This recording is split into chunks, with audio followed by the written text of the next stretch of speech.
जय Shri Mahakal friend, क्रीडा ब्लॉगमध्ये तुम्हा सर्वांचे स्वागत आहे. आणि राजमाची रेसिपी तुमच्यासाठी घेऊन आलेले आहे मी.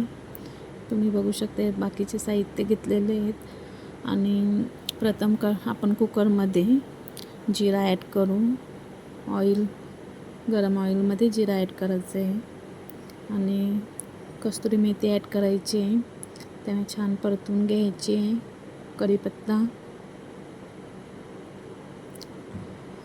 आणि धना पावडर टाकलेली आहे आणि त्यांना पण छान परतवून घ्यायचं आहे. आणि आता आपण कांदा टाकूयात, ऑनियन, आणि ह्याला पण छान परतवून द्यायचं आहे. रंग चेंज होतोपर्यंत बघू शकता. आणि हे छान परतवून झालं की आपण कांद्याची पाती होती ते ॲड करू. स्प्रिंग ऑनियन बघू शकता आणि तिला छान परतवून द्यायचं आहे. आणि हे आपलं परतवून झालं की आपण आता रंग चेंज झाला की टॅमॅटो ॲड करायचे. टॅमॅटो ॲड केलेले मी आणि त्यांना पण छान परतवून घ्यायचं. टॅमॅटो चांगल्या प्रकारे शिजवून द्यायचे आहे.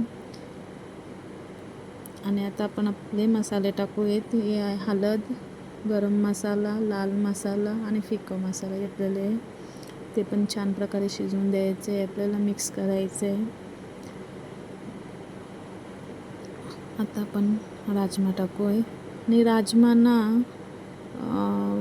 हे म्हणायला लागले की राजमाच बनव आज. आणि राजमा मी भिजवून ठेवला नव्हता रात्री, तर मग मी लेटच भिजवून ठेवला आणि चांगल्या प्रकारे ते फुलले नव्हते.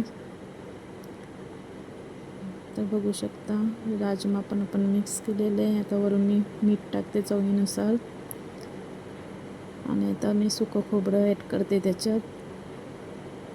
भाजून घेतलेलं आहे खोबरं, मिक्सरमध्ये वाटलेलं आहे. आणि मी 1.5 कप पाणी टाकलेलं आहे, कारण राजमा शिजायला टाईम लागेल, कारण चांगल्या प्रकारे ते फुगलं नव्हते. 1.5 कप पाणी ॲड केलेलं आहे. आणि मी आता 3 शिटी घेते कुकरला.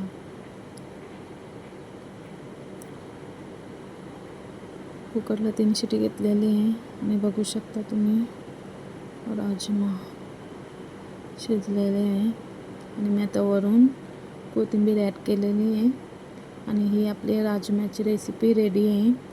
तुम्ही पण बघा, ट्राय करून खूप छान लागते. कधी जेवायला काही नसलं तर अशा रेसिपी आणि पौष्टिक आहार येते, तर तुम्ही नक्की ट्राय करा. थँक्यू. आणि माझ्या चॅनलला सबस्क्राईब करायला विसरू नका. Bye bye.